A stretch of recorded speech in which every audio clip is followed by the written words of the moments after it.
Este programa es patrocinado por Atamex, artículos funerarios y más. Calor.mx, especialistas en combustión eficiente. Olimpia, logística internacional. J. García López, casas funerarias. Tecmar, hornos crematorios. Cafri, by Alfonso Arias, la fórmula para la perfecta conservación de cuerpos. Emaús, casa funeraria, incondicionalmente contigo. MMS México Mortuary Services. Robles Funerales, con una sola llamada nos encargamos de todo.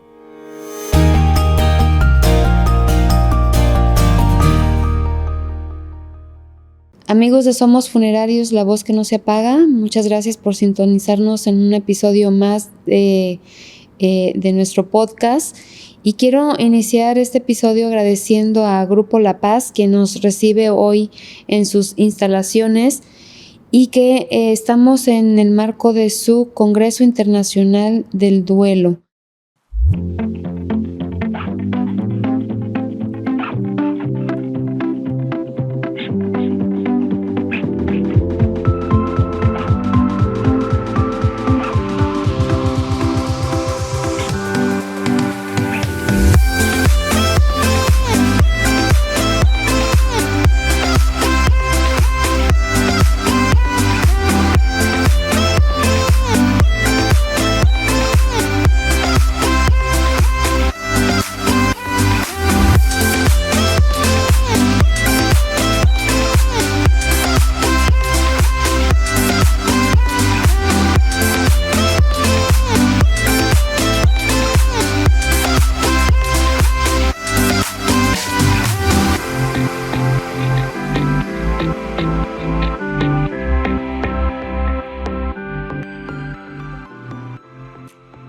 En este episodio vamos a conocer y a tener la participación de alguien muy, muy especial para ANDF, para la Asociación Nacional de Directores de Funerarias y para Somos Funerarios. Y nos acompaña con nosotros el doctor Paulo Daniel Acero desde Bogotá, Colombia. Bienvenido, doctor. Muchas gracias por estar aquí con nosotros en el episodio de Somos Funerarios, la voz que no se apaga. Este es un podcast de la Asociación Nacional de Directores de Funerarias y con usted el día de hoy vamos a abordar el tema de formados o transformados y el rol del acompañante experto en duelo. Doctor, el día de ayer usted estuvo en una flamante conferencia en el marco del Congreso. Este Congreso organizado por Grupo La Paz, de aquí de la ciudad de Colima, México. Y pues queremos que nos comparta primeramente una ficha de quién es el doctor Paulo. Gracias, Mari. Muchas gracias a la Asociación Nacional de Directores Funerarios por abrir este tipo de espacios, siempre digo, tan importantes, tan urgentes, siempre tan pertinentes, porque el duelo es una experiencia que se vive a diario, en la vida cotidiana, y a pesar de ser así, siempre nos sorprende, siempre nos agarra poco preparados, y estos espacios creo que sirven para ayudarnos a todos a comprender, a entender cada vez mejor un fenómeno como esos, pero también para actuar de las dos maneras, para vivir un duelo y para acompañar adecuadamente un duelo. Yo soy Paulo Daniel Acero, soy psicólogo colombiano, estudié en Bogotá, en la Universidad Nacional de Colombia, tuve luego la oportunidad desde hace 34 años, tuve la oportunidad de iniciar este camino de acompañar a personas en duelo. Lo inicié muy recién egresado de la universidad porque me correspondió trabajar en un hospital en el cual se recibía a personas usualmente muy jóvenes que tenían accidentes y traumas raquimedulares, es decir, que estaba involucrada su columna vertebral, y a esas personas, dado ese accidente, lo mínimo que iba a ocurrirles era que iban a perder su movilidad, iban a quedar parapléjicas, cuatripléjicas, hemipléjicas, y nos correspondía acompañarlas en ese proceso de rehabilitación y de compartir con ellas una esperanza de que era posible seguir viviendo a pesar de un diagnóstico y de un pronóstico tan difícil como esos. Y trabajamos junto con ellos como con las familias. Siempre el duelo, de ahí fui aprendiendo cosas. Hay que trabajarlo en familia, no solo con una persona, no solo el directamente afectado, sino con familias. Posteriormente, entonces, a raíz de eso, tuve la oportunidad de estudiar en la Universidad de Salamanca de España una maestría en integración de personas con discapacidad que implicaba recorrer todo el espectro de las discapacidades, desde el síndrome de Down, autismo, Asperger, etcétera. Y de nuevo, trabajar acompañando a las personas con el diagnóstico y trabajar acompañando a su familia respecto a cómo acompañar a las personas con discapacidad.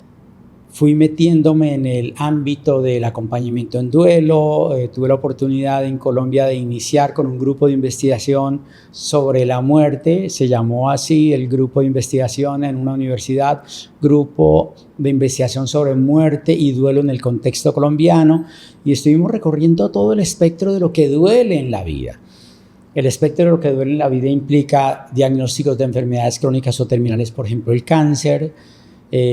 Trabajamos con víctimas de minas antipersonas en el conflicto armado que se vive en Colombia. Trabajamos con personas secuestradas y sus familias. Trabajamos también en el acompañamiento de muertes violentas, de muertes por suicidios, por homicidios. Repentinas. Todo el espectro de lo que duele. He tenido la oportunidad de irlo acompañando y aprendiendo, pero además soy profesor universitario hace 24 años, entonces tengo la oportunidad de formar a acompañantes en duelo. Y mira que esa es una cosa muy hermosa, porque ese fue uno de los elementos que permitió que yo llegara aquí a México, porque en algún momento, haciendo ese trabajo de formar a personas que acompañaran idóneamente el duelo, llegué aquí a México, a Ciudad Obregón, donde desde uno de los miembros de la ANDF, que es la Robles Funeraria, Jaime, me invitó para acompañar el proceso de integrar, de desarrollar, de estructurar la unidad de duelo, que fue la primera que hubo en ese proceso. Estamos hablando de ya por lo menos hace unos 12 años. Sí. Y pues desde ese tiempo vengo y tengo la oportunidad de venir aquí a México a muchos lugares acompañando esos procesos de estructurar unidades de duelo y de formar a los tanatólogos, a los psicólogos que atienden esas unidades de duelo. Bien. Ha sido un factor importante en la formación de nuestros psicólogos y tanatólogos en el gremio funerario, definitivamente, doctor. Ha tenido usted una gran trayectoria en este tema. ¿Qué fue lo que lo llevó de manera interna? O sea, hablo personal. Por supuesto. Digamos que la vida, uno tiene planes, pero la vida le va trazando caminos y uno tiene que estar abierto a esos caminos. Y en mi caso confluyeron dos cosas. Una, les contaba que como parte de mi año final de prácticas como psicólogo, paré en un hospital en la unidad de rehabilitación donde se tenía que trabajar con personas que iban a quedar en condición de discapacidad y sus familias. Pero casi que paralelamente, en mi propia familia, había el primer fallecimiento difícil de tramitar de el primer hijo de mi hermano mayor, que era el primer sobrino, el primer nieto. Ese niño fallece repentinamente antes de los 2 años y ese suceso impacta a toda la familia, pero particularmente obviamente a mi hermano y su esposa en ese momento, pues porque esa es una muerte absolutamente inesperada, sobre todo cuando el niño no venía enfermo de nada, sino que repentinamente fallece y pues conmociona nuestra vida familiar, y mi hermano respondió como cualquier ser humano al duelo, y me refiero a cualquier ser humano latinoamericano en general, porque lo que hizo mi hermano tratando de sobrellevar su duelo fue entregarse al alcohol. Ya. Y el alcohol cumple su función, que es que obviamente no ayuda en un proceso de duelo, sino que agrava las circunstancias de duelo. Y para cortar un poco la historia, mi hermano termina separándose de su esposa, los dos con un duelo mal llevado, vuelve a la casa paterna donde estábamos todos, mi hermano en esas condiciones, y entonces se empieza a producir un conflicto muy difícil porque no se permitía ser ayudado. Y pues vivir en primera línea ese episodio de ver a un ser humano deteriorándose por una pérdida fue una de las cosas que más me afianzó en aquí yo tengo que aprender a gestionar eso, porque no puede ser que algo le pase a alguien tan querido y uno esté sin hacer nada, como inerme, sin saber cómo hacer. Entonces eso me hizo ir ahondando en cómo acompañar duelos. Esos dos sucesos marcaron mi vida y eso es lo que me hizo elegir este camino de acompañar a personas en duelo. Bien. ¿Tiene algo que ver esta vivencia con el tema que nos compartió ayer en la conferencia? ¿Transformados o deformados? Por supuesto. Mira que ese tema de transformados, deformados o transformados, que a propósito, el título del libro más reciente que publiqué, que es finales del año 2023, tuve la oportunidad de, a raíz de mis investigaciones y de mi ejercicio de acompañamiento en duelo y de mi docencia universitaria enseñando cómo acompañar, tuve la oportunidad que alguien en Argentina, una estudiante de psicología, conociera mis trabajos a través del internet, y en alguna ocasión me contactó porque ella quería hacer en Argentina su investigación, su tesis de grado sobre este tema, y yo decidí, claro que sí, cómo no, acompañarla en ese proceso. Y paré entonces en la Universidad Nacional de Córdoba, en Argentina, acompañando ese proceso, y se abrió la puerta en esa universidad para hacer una investigación al respecto, y yo terminé haciendo el doctorado en duelo en la Universidad Nacional de Córdoba, y como base de la investigación del doctorado fue investigar cómo los grupos de apoyo aportan a la recuperación, al crecimiento postraumático de una persona impactada por la muerte de un ser querido. Eso fue valioso. Entonces, lo que está puesto en ese libro de Formados o Transformados es esa doble reflexión acerca de cuando uno vive un evento duro, adverso, violento, repentino, los seres humanos quedamos golpeados. Todo evento adverso nos golpea, y usualmente un golpe, sobre todo repentino o violento, nos deforma, porque no podemos ser o seguir siendo los mismos tras ese golpe. Pero tras ese golpe que inicialmente nos deforma, los seres humanos podemos tomar las riendas y hacemos un buen proceso de duelo para que aquello que nos deformó lo que haga es transformarnos y ayudarnos a replantear nuestra forma de ser, nuestra forma de pensar, de modo que podamos decir que hemos sido transformados positivamente, porque obviamente, como mi hermano, inicialmente al no ser ayudado, él se deformó, se deterioró, iba de golpe en golpe cada vez más hacia abajo, pero afortunadamente después, cuando decidió dejarse ayudar, etcétera, se fue transformando, y hoy puedo decir que mi hermano mayor es un ser maravilloso, es un ser que ve la vida de una manera diferente, ya no más alcohol, tiene una familia hermosa, es un ser humano valioso que decantó esa experiencia y se permitió un día ser transformado. De la deformación a la transformación. Y no Así de la es. transformación a la deformación. Así es. Increíble. Y eso es lo que intentamos hacer cuando hacemos un acompañamiento en duelo, y por eso es ese énfasis en la formación de psicólogos o tanatólogos que se permitan acompañar a las familias con esa esperanza de que es posible ser transformados por algo que inicialmente pudo habernos deformado. Yo siempre planteo que los psicólogos y los tanatólogos tenemos esa gran responsabilidad de acompañar en ese camino del proceso de duelo a quienes están enfrentando una pérdida, para ayudarles y transmitirles esa esperanza de que es posible aprender a ver, con un buen trabajo, con un buen acompañamiento en duelo, aprender a ver la vida de una manera diferente, para decir que sí hay vida en ese sentido, sí podemos vivir después de la muerte de un ser querido. Sí.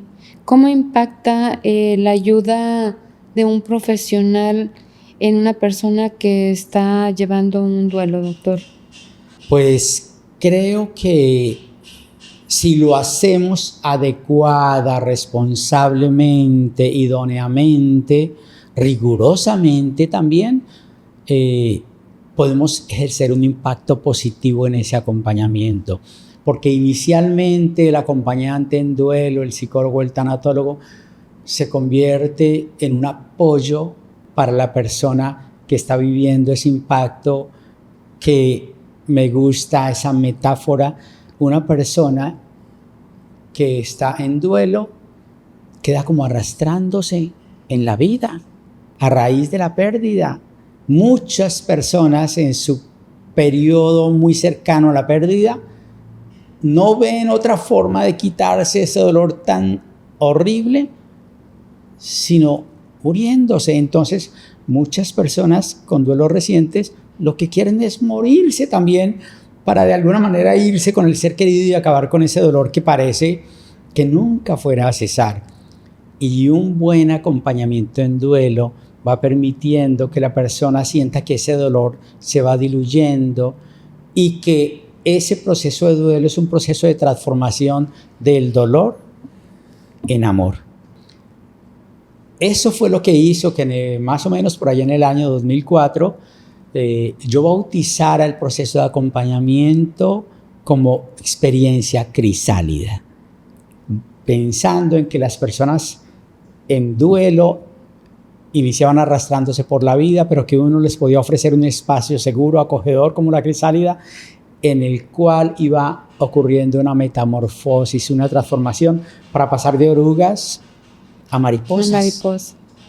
Y ese acompañamiento en duelo permite, y hoy lo veo después de tantos años, en muchas personas que he tenido la oportunidad de acompañar. En solo la investigación que hicimos para el doctorado, abarcamos más o menos 987 personas participando en grupos de apoyo, midiendo cómo ingresaban a la experiencia de los grupos de apoyo, y después de terminar todo el proceso de acompañamiento, haciendo una medición también muy rigurosa desde la psicología de cómo salían, y viendo cómo en ese proceso de acompañamiento de verdad salían transformadas positivamente, mejores seres humanos, mejores padres, mejores hermanos, mejores esposos, mejores hijos, a raíz de esa oportunidad que se daban de ser acompañados adecuadamente. Ahora, con el tema de COVID, escuché una palabra que decía que había que buscar la oportunidad en una desgracia, ¿no? Y lamentablemente, ahora que lo menciona usted, o no sé si afortunadamente, ¿verdad?, pero tiene algo que ver, que después de una pérdida, entramos como a reflexionar sobre nuestra vida, y ayer usted lo mencionaba en la conferencia. Así es. Sí, eso que tú acabas de mencionar es muy importante que sea una convicción del acompañante en duelo, del psicólogo, del tanatólogo. Pero también, y aprovecho esta oportunidad para reiterar o hacer énfasis, algo que se le enseña a los psicólogos, a tanatólogos y a todas las personas que acompañamos el duelo en cualquier institución funeraria, y yo digo en cualquier institución funeraria, por ejemplo el acompañamiento en duelo, claro que deben tomarlo los psicólogos o los tanatólogos, pero realmente todo el personal de la funeraria.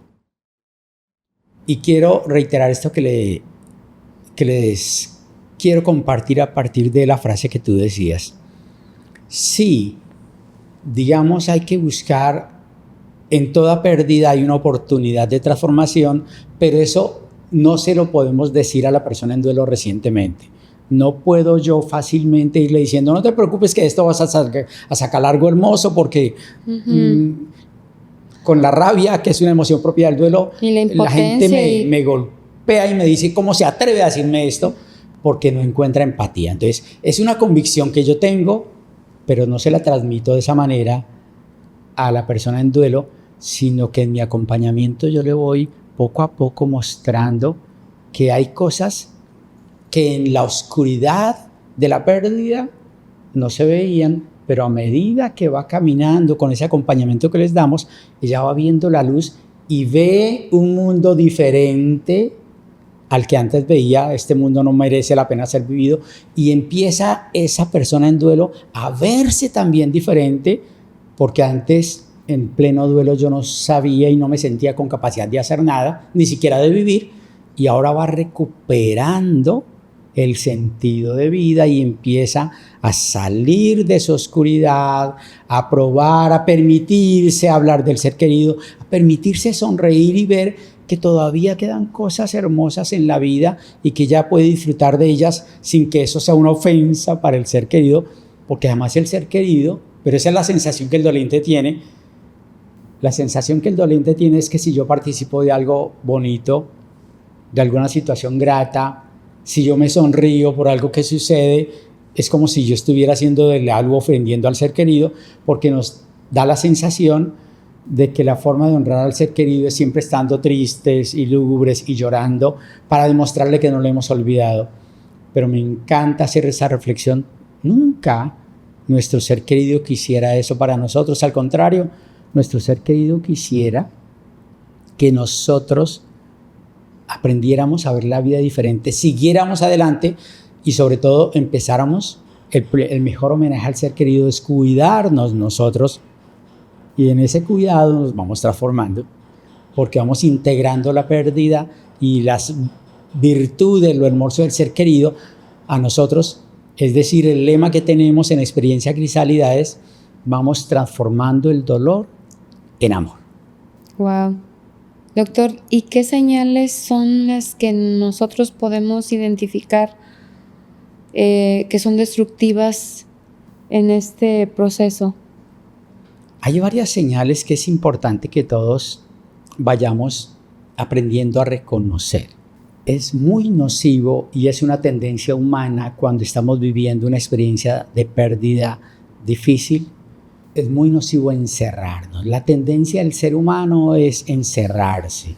No quiero saber nada, no quiero que nadie me diga nada, déjenme aquí solo. Y entonces la persona como que se enconcha, casi sin decirlo explícitamente, como simplemente esperando como su propia autodestrucción. Yo quisiera desaparecer. Entonces es muy nocivo encerrarse. Entonces una de las invitaciones que hacemos en duelo es al contrario: permítete abrirte al acompañamiento, date esa oportunidad. Los grupos de apoyo, las unidades de duelo están para cumplir esa función de que nadie viva el duelo en silencio y en soledad. Entonces es muy nocivo encerrarse. En segundo lugar, como ya lo dije en la propia referencia personal, es muy difícil, no ayuda, al contrario, se convierte en un obstáculo para el proceso de duelo, que las personas busquen circunstancias, experiencias evasivas. ¿Cuáles? el alcohol o cualquier otra sustancia psicoactiva. Incluso negarse, ¿no? O la negación a todo. Por supuesto, incluso, por ejemplo, y ahí lo tengo que decir con claridad, hay circunstancias que son evasivas, pero que son socialmente bien vistas. Por ejemplo, hay personas que se entregan absolutamente a su trabajo y se sumergen en su trabajo y se convierten en los mejores trabajadores de la empresa porque llegan a las 6 de la mañana y se van a las 10 de la noche solo para evadir el lugar donde compartían con ese ser querido. Y aunque es socialmente aceptable, no está bien, porque todo lo que está haciendo es una evasión para no enfrentar, no afrontar adecuadamente su proceso de duelo. Y por eso tenemos que tener cuidado con esas personas que no se están dando el tiempo para sí mismas. Y en tercer lugar, un gran elemento que impacta negativamente los procesos de duelo es que no contemos con redes de apoyo, que miremos para todos lados y sintamos que no hay para dónde ir. De nuevo, por eso es tan valioso el ejercicio que se está haciendo en la ANDF para promover, como lo estamos haciendo justamente aquí en Colima a través de este congreso, que las personas sepan, se enteren que sí tienen a dónde acudir, que donde hay una funeraria vinculada a la Asociación Nacional de Directores Funerarios, hay un grupo de personas, una unidad de duelo idónea, donde ella puede acudir y la van a contener y la van a acoger porque comprenden no solo racionalmente, sino emocionalmente su dolor para que ya no esté sola. Entonces, ese hecho de mirar para todos lados y saber que sí hay un lugar donde puedo acudir es un elemento muy valioso porque es como una especie de salvavidas cuando alguien se está ahogando. Decimos mucho que el conocimiento es poder, ¿verdad? Hoy, a través de estos canales, de estos espacios, estamos dando a conocer lo que hay, lo que existe para obtener esa ayuda. Antes no, doctor.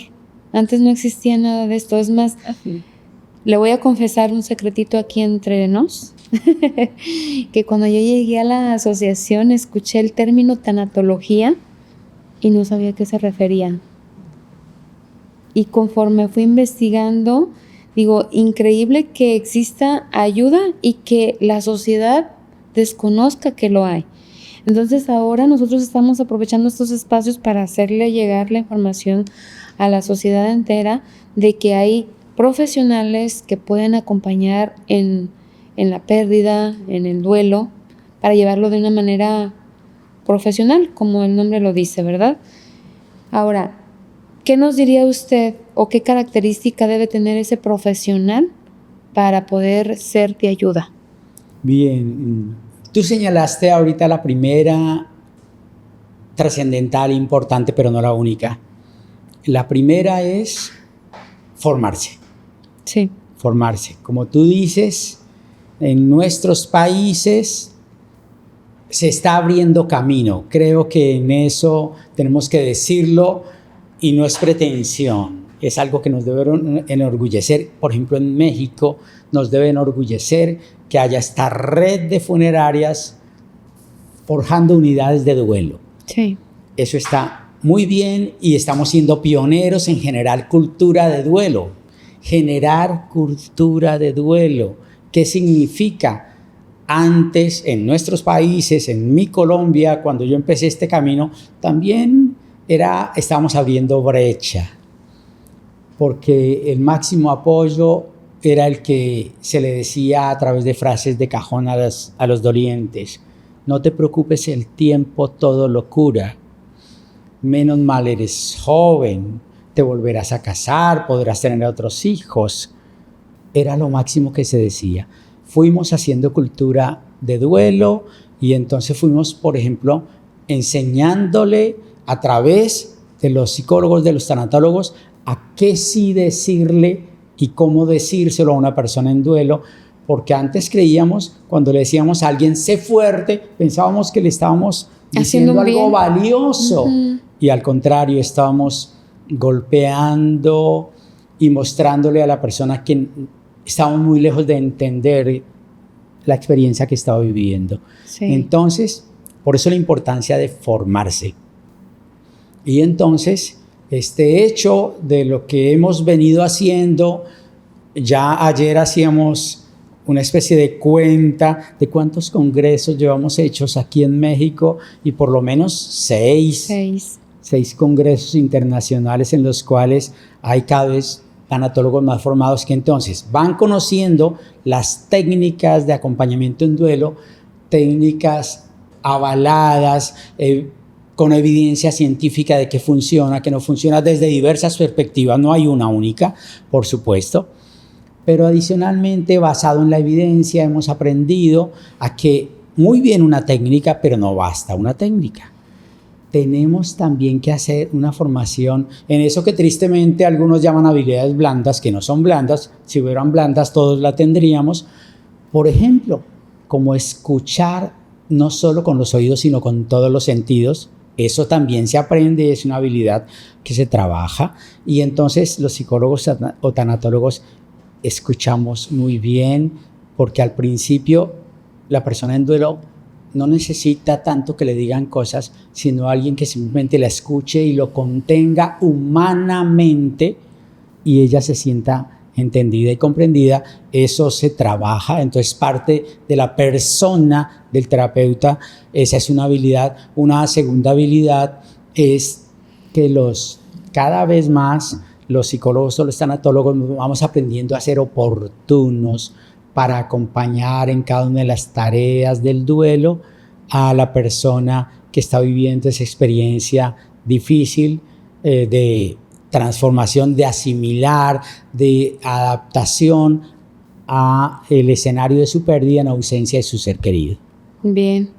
Muchas de las veces no queremos ir a los acompañamientos de velorio o sepelio, como se usa acá en México, porque no sabemos o no queremos ni acercarnos al doliente porque no queremos decirle o no sabemos decirle algo que sea de ayuda, ¿no? Conozco mucha gente así, y a veces hasta a mí me toca que me preguntan, oye, ¿qué le puedo decir? Es que no lo sé. Digo, pues si no sabes, acércate y solamente abrázalo. Con eso ya le estás diciendo mucho de ayuda. ¿De verdad? Sí, de verdad. Por supuesto. Y ahorita con lo que usted está diciendo de que a veces se nos hace fácil, a lo mejor no, más bien no es con dolo, es el decirle, échale ganas, es como darle ese valor, pero ahora con el conocimiento de que en lugar de ayudar estamos dándole un golpe, pues mejor ayudamos más quedándonos. Sí, lo decimos callados. Así con esta premisa cuando formamos acompañantes en duelo. Si no sabes qué decir, no digas nada, pero ve, está ahí, ofrece tu presencia, ofrece tu oído, ofrécete a ti mismo a través de gestos para que la persona no se sienta sola. Eso es un elemento muy importante que se va trabajando en la formación de los psicólogos, de los tanatólogos. Son ese tipo de habilidades que permiten que más allá de la técnica nos ofrezcamos como instrumento de acompañamiento para, como decía, lograr esa metamorfosis de oruga a mariposa en la experiencia crisálida. Dentro de estas habilidades, doctor, ¿algún límite ético que debemos cuidar? Por supuesto. Me alegra mucho que puedas reflexionar y me invites a hacer esa reflexión de la ética. Durante algún tiempo, 10 años, en mi país, yo fui magistrado del Tribunal de Ética de Psicología. ¡Wow! Y entonces somos muy rigurosos y fuimos aprendiendo en la formación de los psicólogos o tanatólogos hablando de la ética. ¿Y a qué se refiere la ética? En primer lugar, que tenemos que ser muy cuidadosos al orientar a una persona en duelo, porque la persona en duelo no quiere sino morirse en primer lugar y en segundo lugar siente que nadie le comprende, pero al respecto de la muerte hay tantos temas y tanto esoterismo y cosas que en muchas ocasiones, voy a mencionar una sola, que es muy frecuente en nuestros países, no solo en Colombia, en México, en Latinoamérica, se aparece alguien que le dice, déjame que yo conozco a alguien que te puede conectar para que hables con tu ser querido. Y yo, padre, madre, esposa, hermano, ansioso porque me urge, yo quisiera saber cómo está mi ser querido, caímos en eso y entonces terminamos enredados en algo que, insisto, en lugar de ayudarnos, de estructurarnos, de tranquilizarnos, nos pone en más estrés, en más angustia, en más inquietud. Entonces, éticamente, la invitación es por eso a que nos formemos, a que usemos estrategias de acompañamiento basadas en la evidencia, cada vez más afortunadamente en Latinoamérica, pero también en el mundo.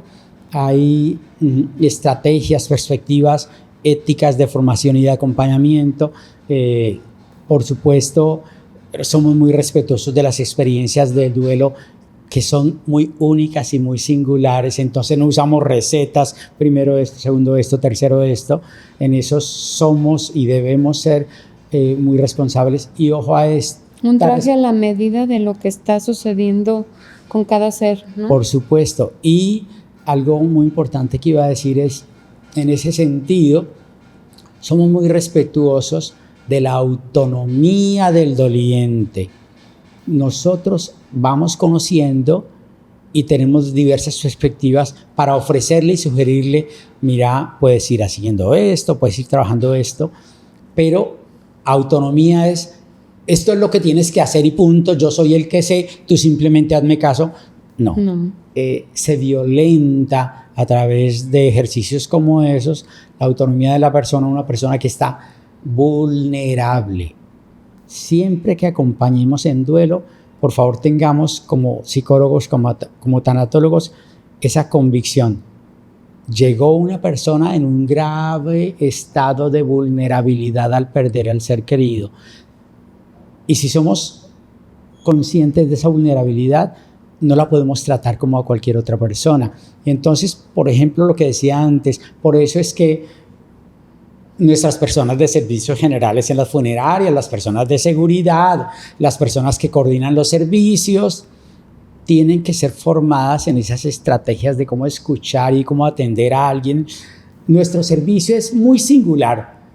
Nosotros, claro, somos organizaciones, somos empresas, pero la persona en duelo es más que un cliente, es un ser humano en un estado de vulnerabilidad que desde la entrada hay que acompañarlo, y eso lo hace, fíjese, ya no un tanatólogo, sino cualquiera de los miembros de nuestros equipos funerarios.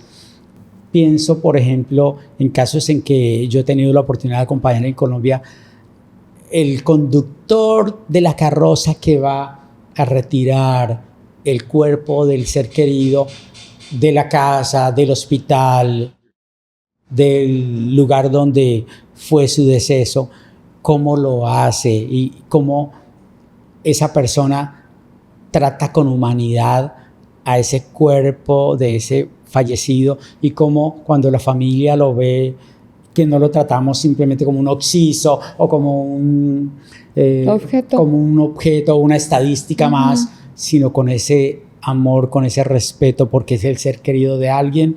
Desde ahí empieza la familia a ver que aquí pasa algo diferente, que aquí han entendido lo que es ese fenómeno de la muerte y cómo acompañar a los que queden. Sí.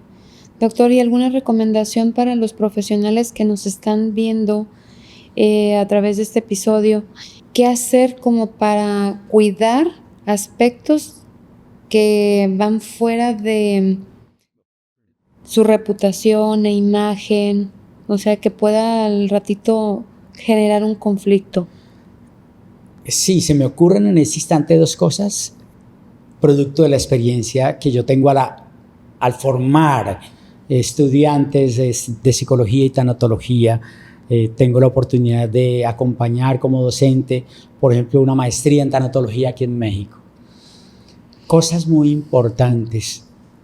Si nosotros, psicólogos o tanatólogos, pero también no solo nosotros, reitero, pensemos en todos los miembros de una organización funeraria, estamos expuestos constantemente a escenarios de dolor muy fuertes, ¿saben qué tenemos que hacer? Generar en nuestras propias funerarias escenarios para acompañar, para drenar ese dolor. Lo hemos llamado y lo practicamos con algunas funerarias de la ANDF, lo hemos llamado salas de salud mental o de respiro emocional. Entonces a esa sala acuden los psicólogos, los tanatólogos y hablamos, ponemos en palabra de aquello que nos impactó, de un acompañamiento, de aquello que nos conmovió. Es inevitable que nos llegue un servicio de una persona que falleció en condiciones similares, por ejemplo, a alguien que podemos tener en nuestras propias familias, y somos humanos y nos impacta y nos mueve cosas. Lo responsable es tengamos un supervisor, tengamos un mentor, generemos espacios, insisto, de salud mental para los profesionales, para los miembros del grupo funerario, donde podamos drenar esas cargas, porque si no las cuidamos vamos sobrecargándonos emocionalmente, y entonces lo estamos trabajando con alguna de las funerarias adscritas a la ANDF.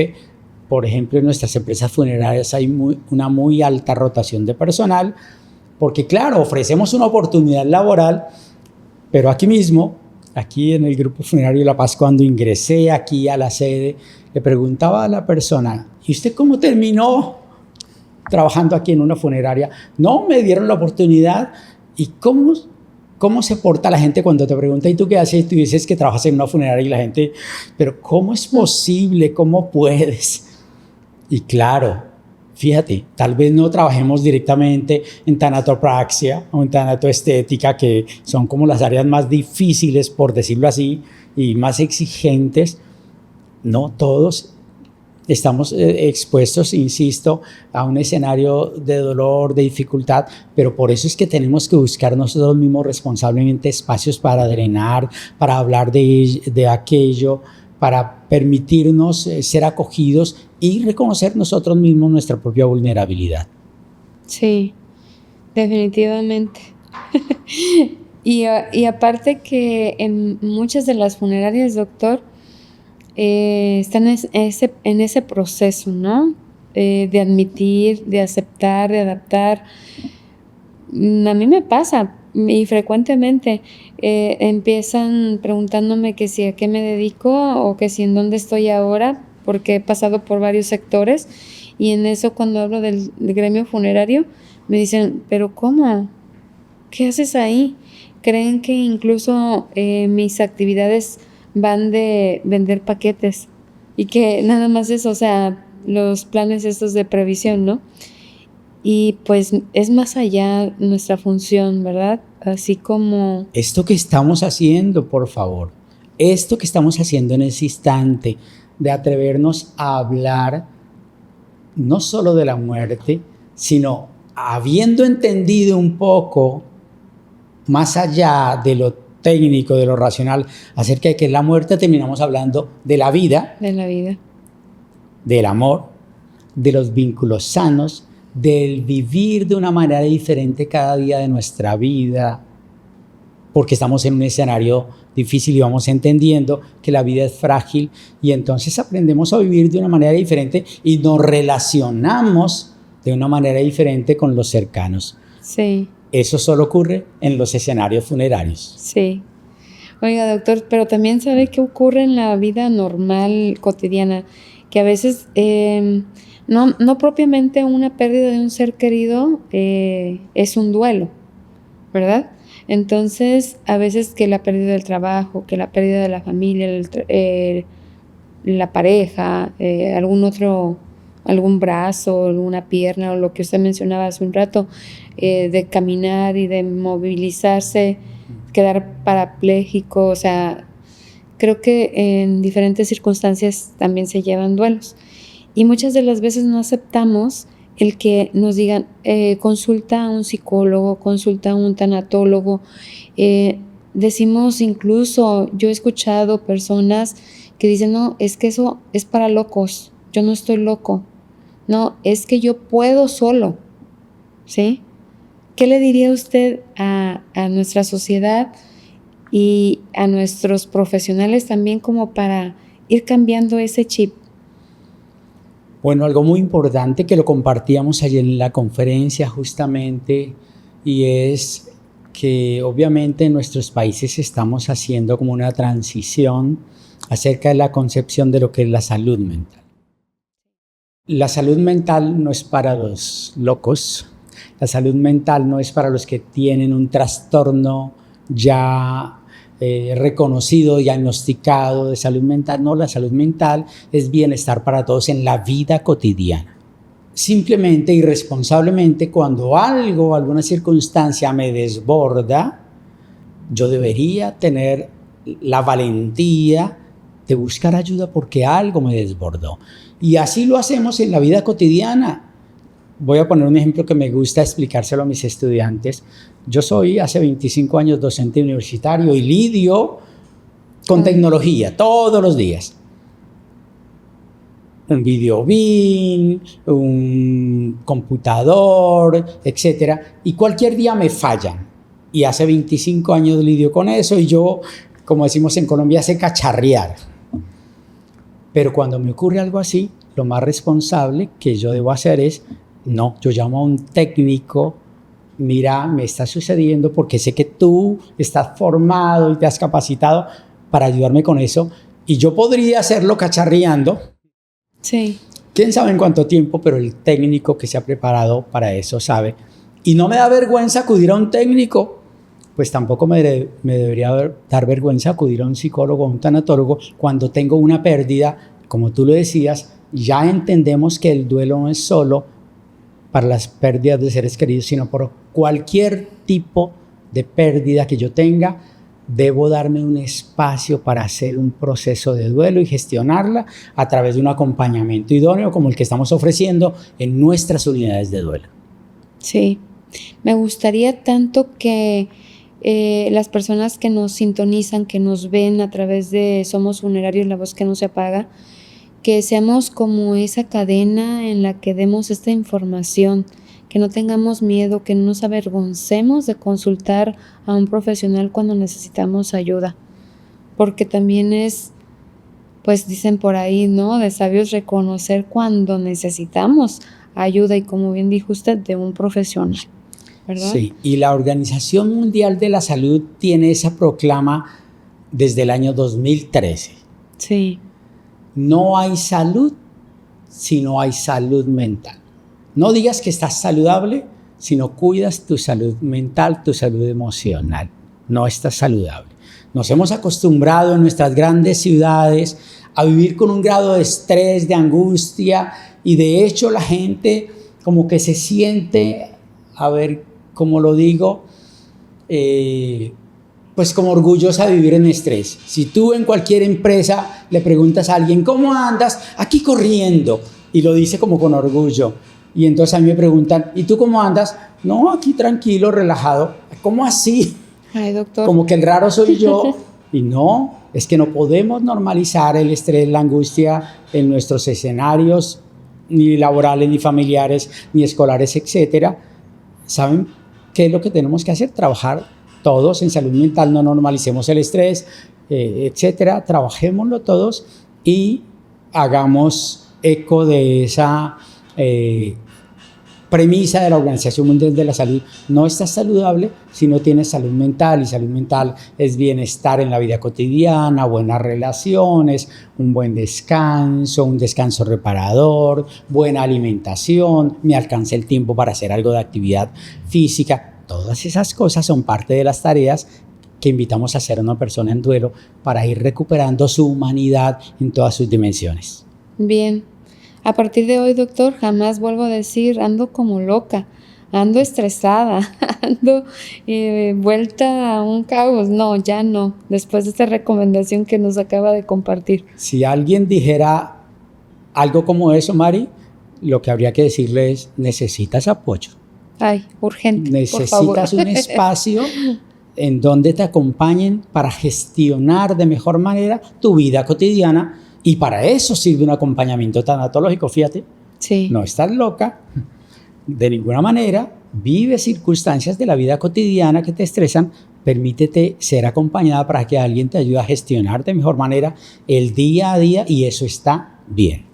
Doctor, muchísimas gracias por todas estas recomendaciones, por su tiempo, por todo lo que nos acaba de compartir. La verdad es que creo que más allá de nuestros amigos que nos sintonizan, más allá de eso, creo que esta es una experiencia grata para mí en lo personal, para ir mejorando en nuestra vida cotidiana.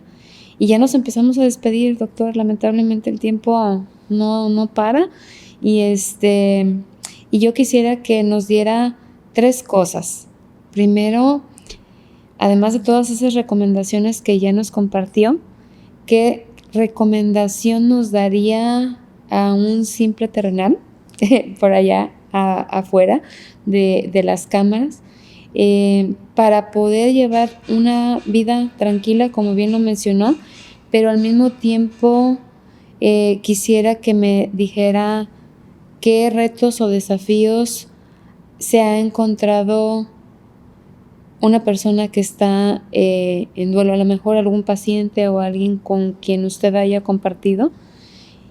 Y al final de la charla me gustaría que también nos diera un mensaje que nos recuerde que somos valiosos en esta vida. Así es que tiene 3 tareas. Claro que sí. Bueno, la primera, qué importante, de nuevo, vencer la tendencia humana cuando está viviendo una experiencia dolorosa a encerrarse. Abrámonos, por favor. Abramos el corazón, abramos nuestra vida, abracemos nuestra vulnerabilidad, pero no nos enamoremos de ella, no nos quedemos ahí. Entendamos que somos superiores a lo que nos pasa y que tenemos afortunadamente herramientas, diversas herramientas cada vez más a la mano para no vivir nuestras experiencias difíciles en silencio, en soledad. Las unidades de duelo, estos espacios a través de los medios de comunicación, buenos tanatólogos. Tenemos la oportunidad, por ejemplo, de consultar buenos libros. Yo he tenido la oportunidad de escribir unos 14 que están a disposición de la comunidad en diversas librerías. Son formas y elementos e insumos útiles para acompañarnos en los dolores. Enseguida, algo muy importante, y es que miren que estamos siendo, desde lo que hacen nuestras unidades de duelo y la ANDF, siendo pioneros en salud mental en nuestros estados, en nuestros países. Ayer lo decía y hoy lo reitero públicamente, que la ANDF y todas las organizaciones afiliadas estamos aportando a la salud mental de México. Estamos haciendo algo que le correspondería legítimamente solo al Estado, pero nosotros estamos haciendo y aportando a la salud mental. Tenemos un compromiso social, hemos entendido que nuestras organizaciones van más allá de vender un servicio funerario. Así es. Cuando prestamos un buen servicio funerario, estamos aportando a la salud mental de los mexicanos y creo que estamos poniendo algo más que un pequeño granito de arena, creo que estamos haciendo algo más. Y en tercer lugar, por favor, entendamos que el dolor, el sufrimiento y la muerte son parte de la vida. No intentemos, difícil tarea, vivir una vida sin sufrimiento, sin dolor, sin muerte, pero ya no le tememos al dolor o al sufrimiento y la muerte. Entendemos que son parte de la vida, los acogemos, y el saber que están ahí, en lugar de asustarnos, nos lleva a vivir de mejor manera el día a día y la vida cotidiana, porque nuestra vida es frágil, pero lo importante no es si nos vamos o no nos vamos a morir y cuándo, sino cómo estamos viviendo el día a día y disfrutándolo con aquellos que nos rodean en la vida cotidiana. Cerramos esto entonces con vivamos en el amor.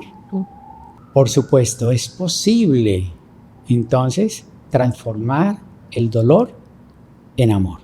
El mejor homenaje a un ser querido fallecido es cuidarnos a nosotros como parte del amor y de la memoria a ese ser querido.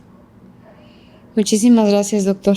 De verdad, no tengo palabras para agradecerle todo lo compartido en este momento y dejarle abierto nuestros micrófonos, nuestro espacio, cuando desee de nueva cuenta participar con nosotros. De verdad que tienen las puertas abiertas y me gustaría que le dijera a nuestra audiencia en dónde lo localizamos a usted, cómo lo contactamos en caso de necesitar la ayuda de un profesional como usted. Muchas gracias.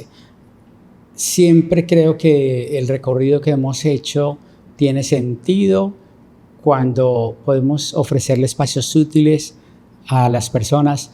En mi caso, tenemos una página en Facebook que se llama Duelo y Crecimiento Postraumático. Es un grupo en este instante, en esa página, la iniciamos en 2011, estamos 60,000 personas. Wow. Y lo puedo decir, sobre todo estando aquí en ese instante, con gratitud. De esas 60,000 personas, el 60% son mexicanos, el resto son de toda Latinoamérica.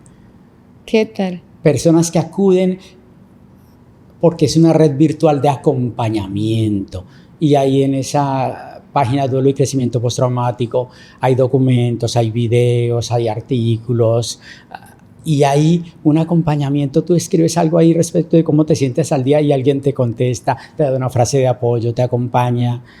Es Qué muy lindo. bonito. Duelo y Crecimiento Postraumático en Facebook. Mi nombre, mi correo, paulodanielacero@gmail.com.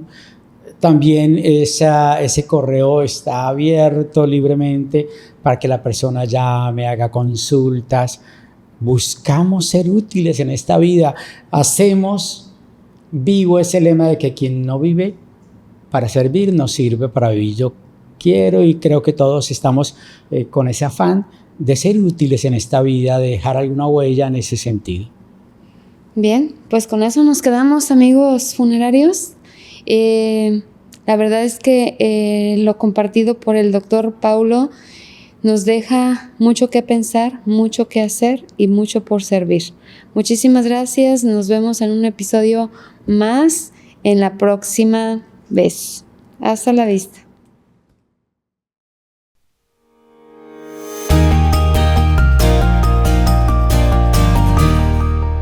Este programa fue patrocinado por Atamex, artículos funerarios y más. Calor.mx, especialistas en combustión eficiente. Olimpia, logística internacional. J. García López, casas funerarias. Tecmar, hornos crematorios. Cafri, by Alfonso Arias, la fórmula para la perfecta conservación de cuerpos. Emaús, casa funeraria, incondicionalmente contigo. MMS México Mortuary Services. Robles Funerales, con una sola llamada nos encargamos de todo.